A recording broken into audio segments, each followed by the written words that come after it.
First, the girlfriend on trial for murder by stiletto. You feel blood in your hands. That is a horror of someone you love, and that I did it. She never testified in court, but now she's talking only to us about the secret that led to his finish. He had a shoe fetish. He would like for me to kind of step on him. Dressed to kill. Plus, the Craigslist con woman, promising a childless couple her baby that didn't exist, even faking the birth on the phone. How could they not have known that this was an absolute scam? The baby scam. And only in Hollywood. The salon owner to the stars, charged with wanting to kill the competition. Literally. Definitely caught me off guard that my life would be in danger for doing skincare. Tonight, designing women. This is the craziest thing I've ever seen. Here now, David Muir and Elizabeth Vargas. Tonight, the sensational murder case in the national spotlight right now for nearly one reason alone. The murder weapon, a stiletto high heel, 5.5 inches high, blue suede. And the woman who used that shoe to kill her lover is talking only to ABC News. Here's the question. Was it self-defense or was it murder? Tonight, she tells us details the jury never got to hear, but will it change your mind? Here's ABC's Ryan Smith in Houston with the woman now without those stilettos. Was she dressed to kill? A woman accused of killing a man with her stiletto heel. Anna Trujillo is being held here, and testimony is still going on. Prosecutor Sarah Mickelson demonstrated to the jury. About 10 puncture wounds to the head. Houston has some crazy, crazy crime, and this is one of the craziest things that I think a lot of us have ever seen. In a town infamous for women who kill in crimes of passion.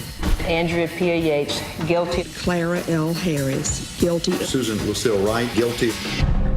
The proceedings in a Houston courtroom this week may have set a new standard for strangeness.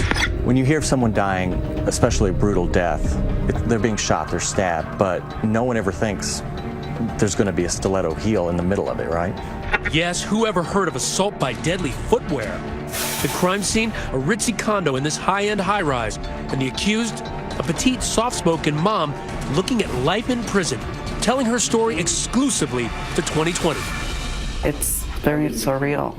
It feels like it happened to someone else and I'm just watching it. Born in Mexico, Anna Trujillo came to America with dreams of making it big.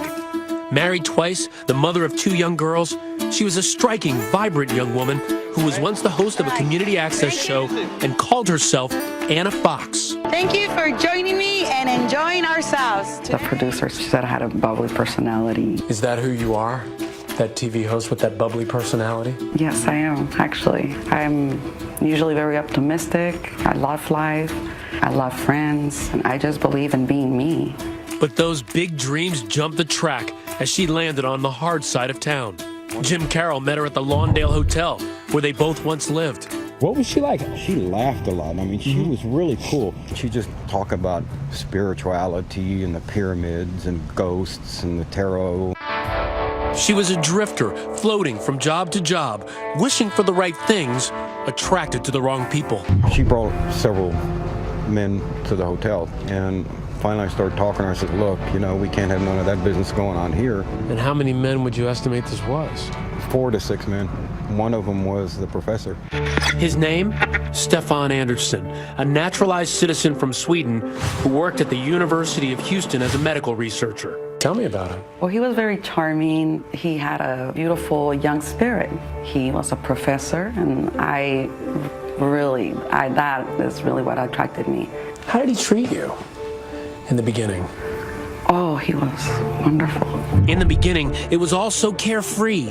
Here at the local taco shop, Bodegas, they were regulars, and his friend, Adam Benjamin, remembers the early days of their romance. You can see Stefan right there. So what was Stefan's taste in women? Stefan liked attractive women in heels with nice legs, but he didn't have girlfriends or anything like that. Why do you think he felt so connected to Anna? She was a bad girl. It's the opposites attract. Within weeks, she'd moved on up to his deluxe apartment in the sky. You wanted to marry him. Yes. He wanted to marry you. Yes. It wasn't all about love. It was also about sex, kinky sex. Trujillo claims her man had a thing for shoes, and she was happy to oblige. What did he want you to do? He had a shoe fetish. He would like for me to kind of step on him. Step on him? Well, walk on him. He liked a little bit of pain. But just months after they met, that happily ever after began to wear thin. His drinking started concerning me. I didn't know what it was to be with, I say, an alcoholic. He drank a lot, but he didn't seem to be an angry drunk. He seemed like a troubled and gentle soul.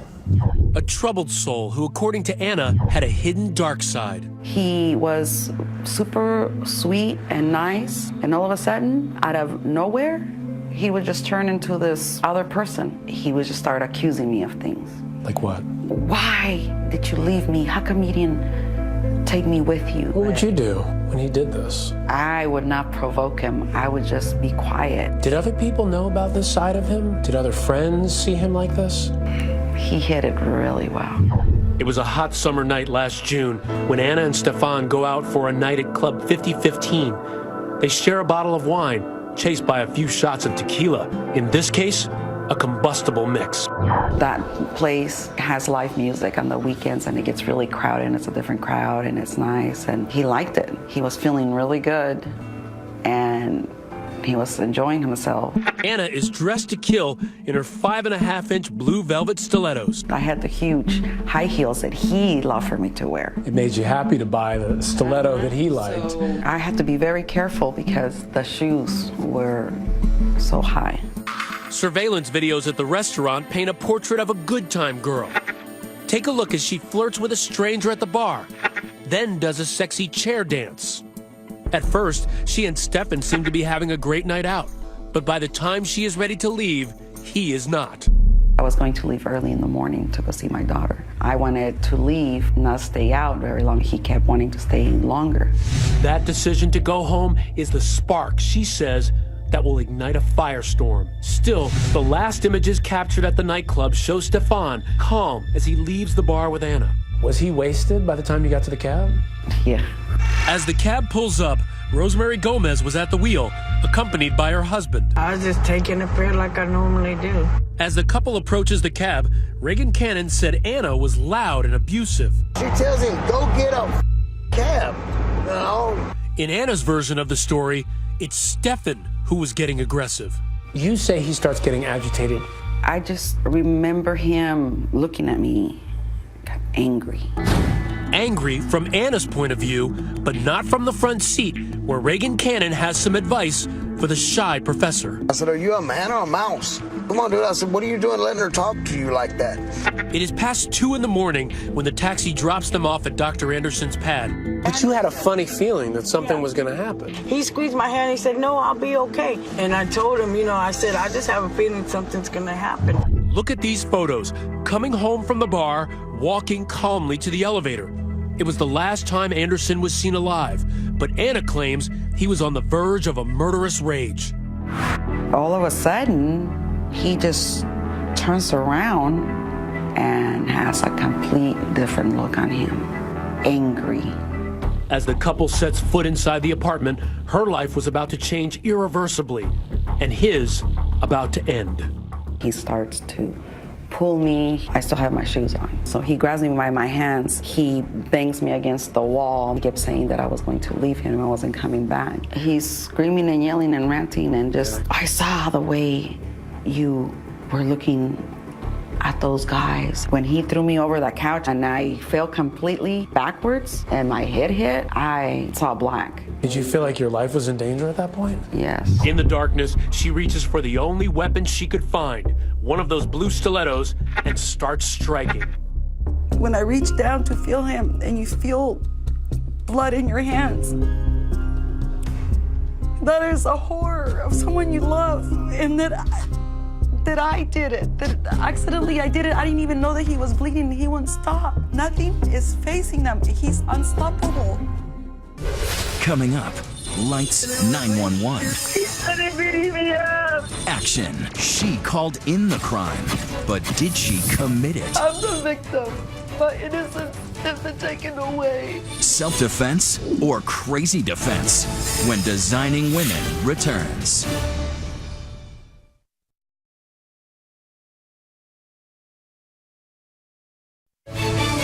Ryan Smith continues with more of Designing Women.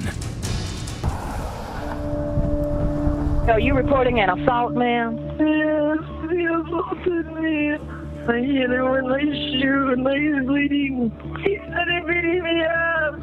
When Houston police received Anna Trujillo's desperate 911 call, they raced to her boyfriend's high-rise condo and walked into a slaughterhouse. The crime scene photos in this case were especially gruesome. The blood spatter, the victim still lying there. It was a tragedy, and it was horrible. The hallway was streaked with blood. The deceased, medical researcher Stephen Anderson, barely recognizable from more than 24 stab wounds to his head, face, and neck.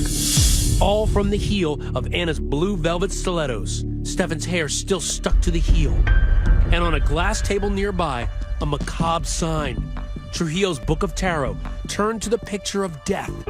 Instantly, the police officer was suspicious. He just yelled at me and took his gun out and he told me to get down on the ground. I thought they were there to help us. The millions of officers showed up and where was the ambulance? Anna tells police Anderson had attacked her, that she killed him in self-defense. But though she was drenched in blood, police say she doesn't look injured. Police bring her in for questioning, and Anna gives a rambling, disjointed statement that includes little about the actual killing. It's a meandering sort of my life up till now 3-hour tape in which she talks about what actually happened the night of, very briefly. The cops have heard enough. They put her under arrest. You said you were such a fool. Why? They're blaming me. They're telling me that I killed him. I am not a murderer. She's booked, post bail, and is put under house arrest. But as the countdown to trial begins, Houston was riveted. The murder weapon is a 5.5-inch heel. Stabbing her boyfriend to death with And it was a bloody scene. Each day, new allegations surfaced about the violence in her past. Brian Goodney, a former friend, remembers a startling attack. Walk her to the door, turn around to open the door, and get hit on the back of the head with a candlestick. That was the last thing you remembered. She knocked me out. And remember the Lawndale Hotel where her friend Jim Carroll once lived? He told the most jaw-dropping tale of all. She told me that if anybody ever messed with her, she pulled her shoe off. She says, I'll get them with this. And it was a big stiletto heel. The trial began last week in a burst of lights, camera, and bravado. Unconfident? Do I look like I'm scared? From the beginning, prosecutors pull no punches, focusing the jury on that killer heel, really the star witness in this case. Over and over, they demonstrate the brutality of the crime. In trial, we saw an x-ray of the shoe. To the naked eye, it just looks like a cobalt blue stiletto high heel. But once you saw that x-ray, it looked like an ice hammer. He had 10 puncture wounds on his head, 15 to 20 around his neck, face, and arms. That is excessive for a lot of people. Excessive, what he was doing to me? He was enraged. He hit me on the head with my own shoe. Even though his case is far from a slam dunk, Anna's attorney, Jack Carroll, still seemed confident. Was Anna justified in her actions that night? What the evidence says. Whether she hit him once, hit him 25 times or 100 times, if she felt her life was in danger, the jury can't convict. To prove the case, Carroll had to convince the jury that Anderson flew into a violent rage at his apartment. These photos of Anna, taken 48 hours after the murder, show bruises, but it wasn't clear how or when she got them. The defense wanted to portray her as a victim and as someone who only did this because she had to. Remember that surveillance video from the apartment? The last images of Anderson alive? He seems calm and collected, but his blood alcohol is almost twice the legal limit. I think we've all seen people that drink a lot and, act one way in public and they go home and they act a different way. Anna was alone in Stefan Anderson's apartment and he went off the deep end. Did the mild-mannered professor attack his girlfriend in a drunken, jealous rage? She talked about being smothered at one point and then he was grabbing her. That's when she started hitting him with a shoe. But it's the murder weapon itself, that $29 stiletto shoe, that could come to Anna's rescue. It's not a gun. It's not a knife. It's not the typical thing someone would use to kill someone. So that could help the defense in saying she just grabbed whatever she could. With the evidence mounting against her, Anna is thinking about taking the stand. Are you confident enough that the confession that I did on tape is enough? If I put you on the stand, then they can go ahead and, ask you about certain things in your life that may have happened. But at the last minute, she decides it's too risky. And with her fate hanging in the balance, Anna prepares her daughter, Sienna, for the possibility that she may be heading to prison. We have to be prepared for what's to come. They might have a conviction. I just want to tell you that I love you very much. It's gonna be fine. You'll worry too. On the morning of April 6th, the sun rose over a perfect spring day in Houston. Closing arguments in the Trujillo case were about to begin. It won't be until your just verdict that she ceases to be the stiletto stabber, and she will then forever be Anna Trujillo, murderer. But the defense argued that she was fighting for her life. As long as she reasonably fears the threat of serious bodily injury or death, she's justified. After less than 2 hours of deliberation, the verdict was swift and unequivocal. We, the jury, find the defendant, Anna Trujillo, guilty of murder as charged in the indictment. She is now a convicted murderer, sentenced just this afternoon to life in prison. And though that shoe may fit, she still refuses to wear it. We all have opinions of what we would or wouldn't do, or why, or how. But when you find yourself in a situation, you don't know either, because it's that situation. You don't know what you're going to do when that happens. You think you do, but you don't. In spite of all of that, you loved him. I love him, and I'm mourning, and I'm in sad, and I'm in pain, and I have no closure. And it's not my fault. So, after seeing the evidence for yourself, was it self-defense or was it murder by stiletto? We're live tweeting throughout tonight's program, so let us know using the hashtag ABC2020. And when we come back here tonight, we couldn't believe this one. When getting a facial can turn deadly for the person trying to make you look younger. You gotta see this. Coming up, a real designing woman, making Hollywood faces look great. But when competition set up shop across the street, did she have a plan to take care of business? When you use the phrase take care of, I have a feeling it doesn't mean to get a nice facial. Skin deep and deadly when Designing Women returns.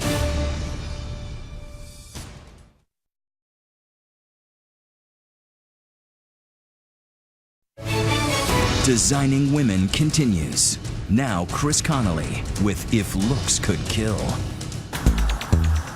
Before life as an upscale facialist, Dawn DeLuise, no, not Dom DeLuise, Dawn DeLuise, left the sleepy Florida bayou in hopes of becoming an LA model, nylon and lacing it coquettishly for Fredericks of Hollywood's way risque lingerie catalog, semi-undressed for success. But rather than trying to live on her looks, she studied accounting and figured she ought to live on the looks of others. As an esthetician, she developed a client list alleged to include Jennifer Aniston and Nicki Minaj. Only now she's sporting the latest in jail wear.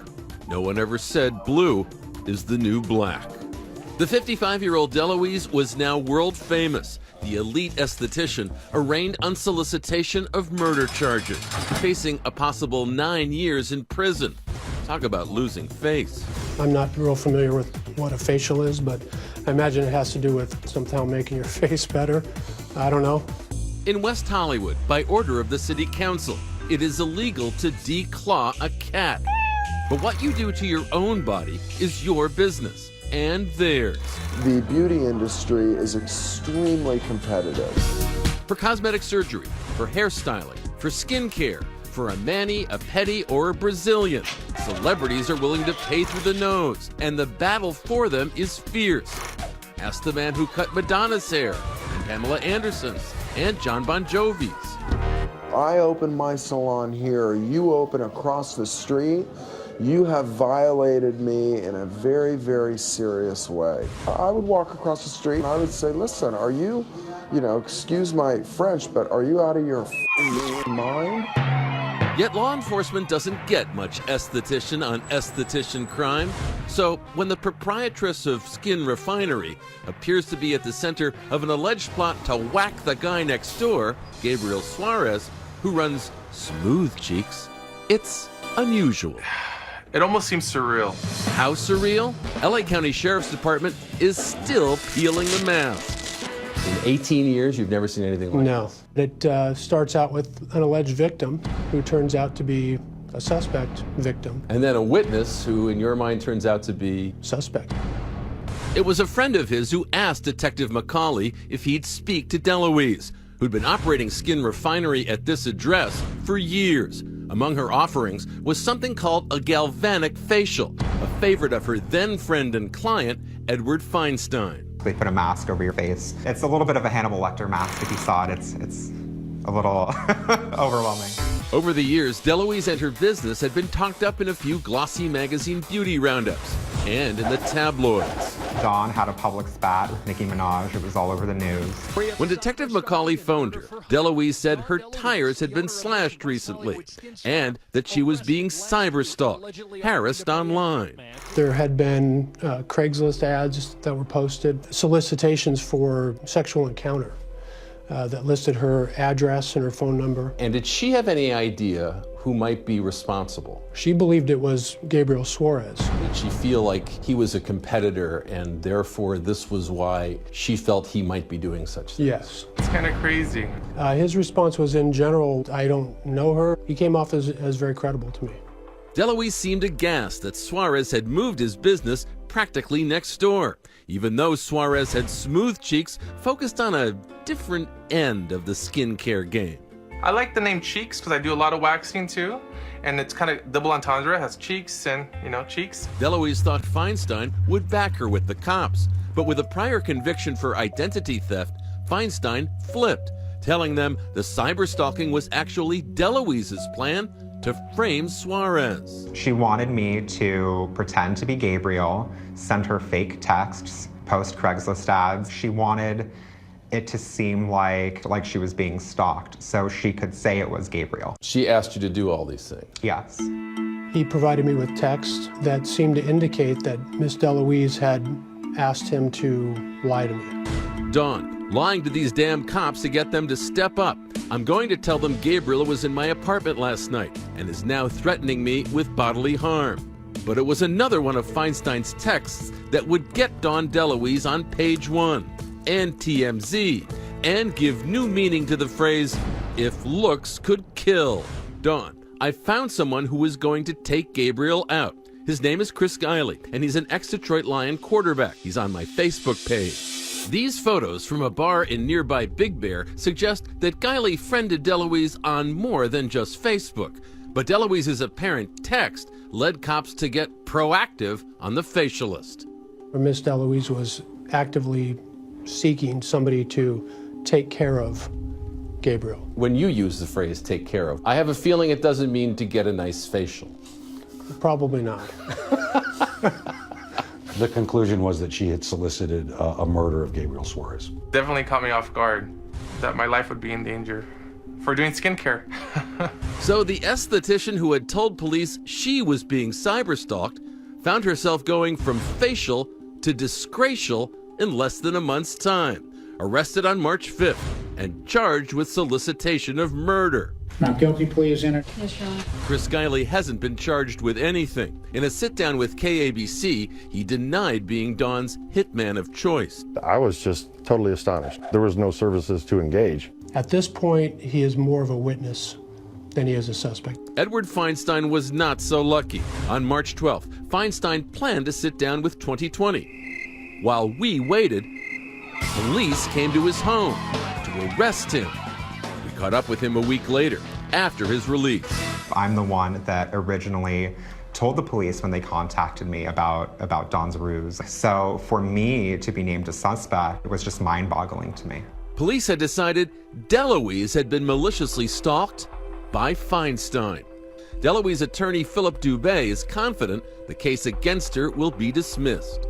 It's absolutely ridiculous. For now, the case lies in the mountain of evidence, 220 gigs worth, on Detective McCauley's DeLuise hard drive. Do you feel confident at this point in your investigation that you know who did what to whom? No. I'm so relieved to hear you say that. This is the craziest thing I've ever seen. It is. The only ones not laughing are Gabriel Suarez, still trying to imagine why someone might want him exfoliated permanently, and Dawn DeLuise, still sitting in stir after a competitor got under her skin. Coming up, the designing woman who scammed a childless couple. She had the baby bump, the labor pains, even the baby pictures. What she didn't have was a baby. It was all a lie. It was all a lie. When Designing Women returns.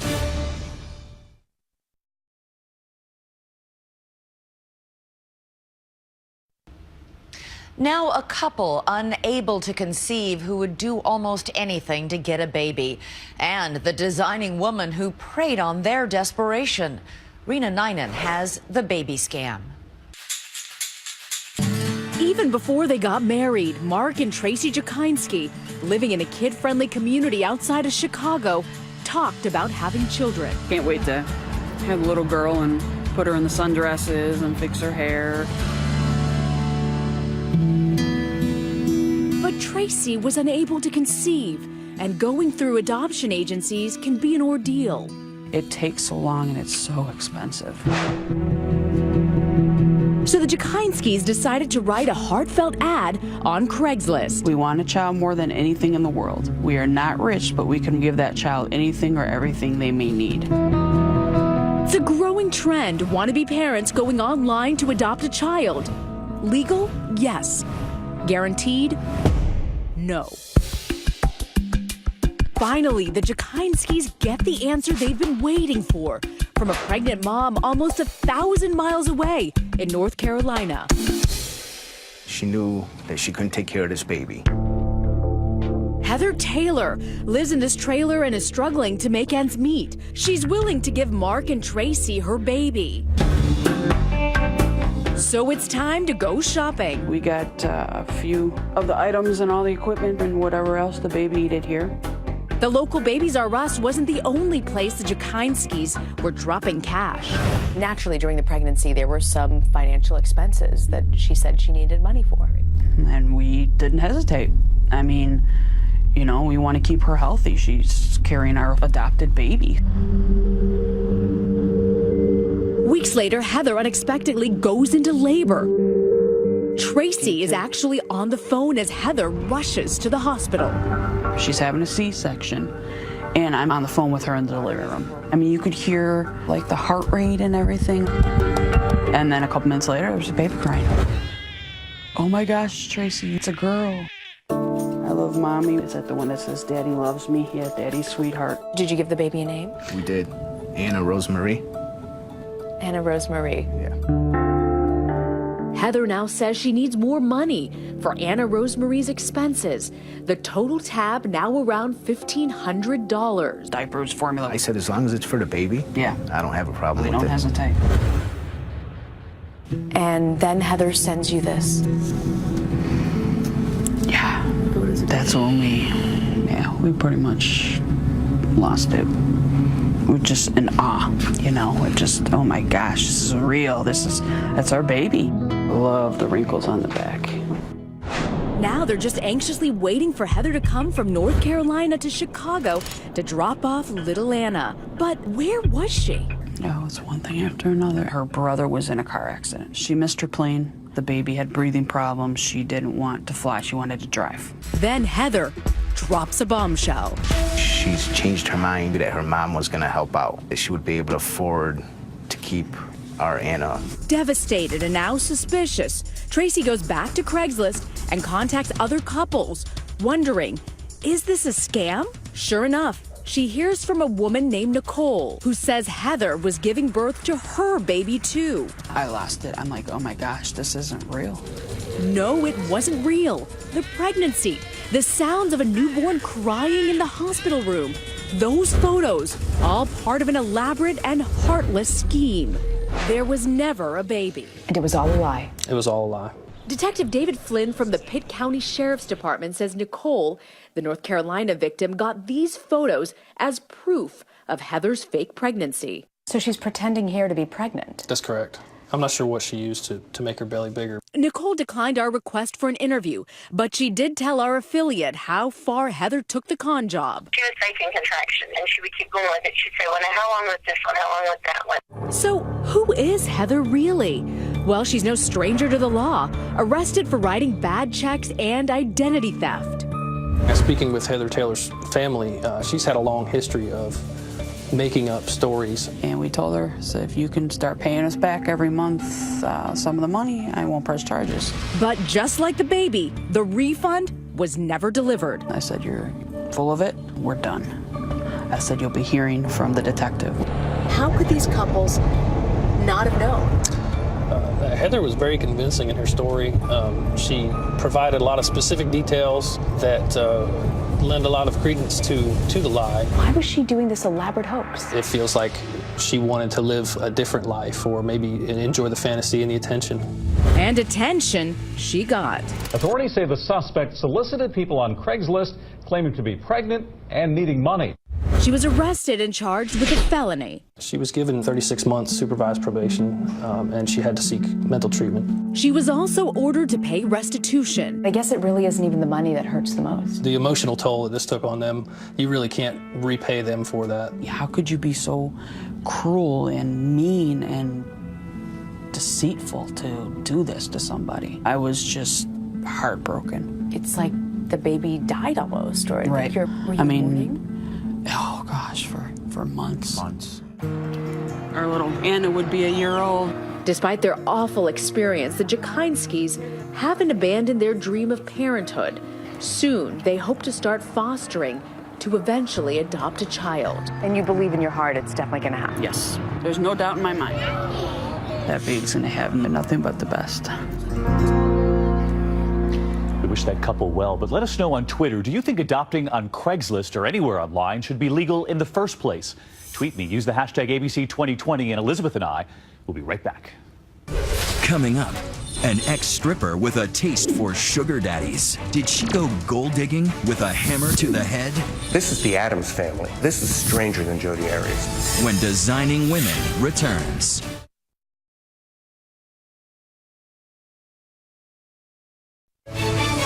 As Designing Women continues, Jim Avila and the case of a crushing blow. Phoenix, Arizona, the Valley of the Sun, where hot asphalt bakes human tempers, delivering simmering trials and raven-haired killers. Jodi Arias, and now this one, Marissa DeVoe.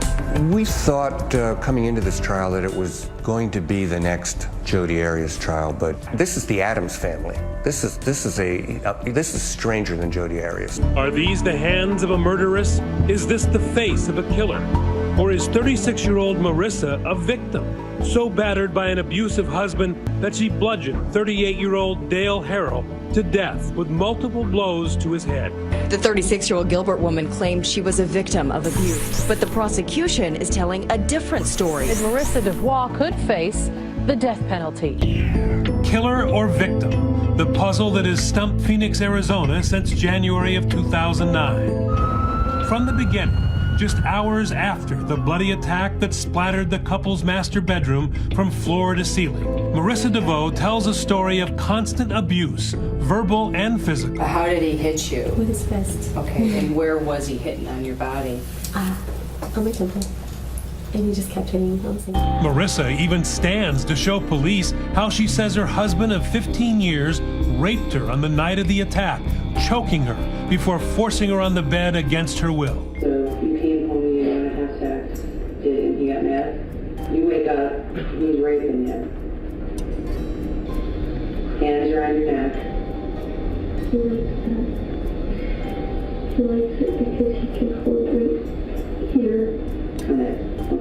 At times, crying at appropriate times, seeming completely distraught, and yet at other times, she was smiling in an uncomfortable way that a seasoned detective would probably look at and at the very least find odd.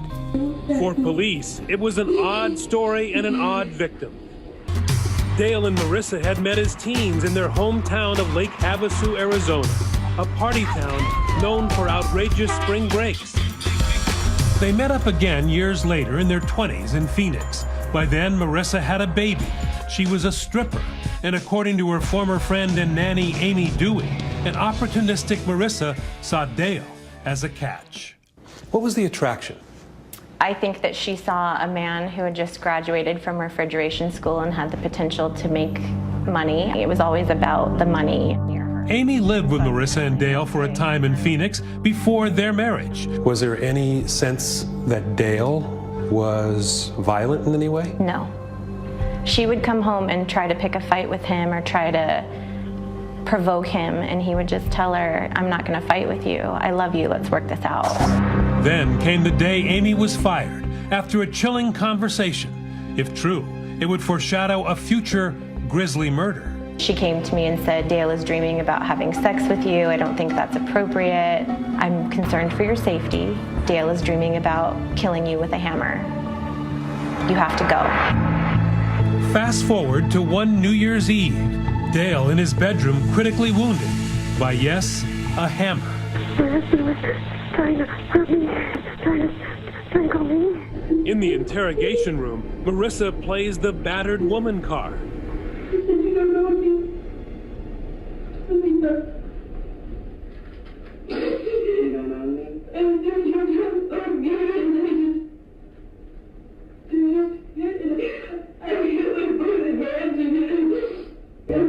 But police do not buy her sob story, and prosecutors don't think a jury will either.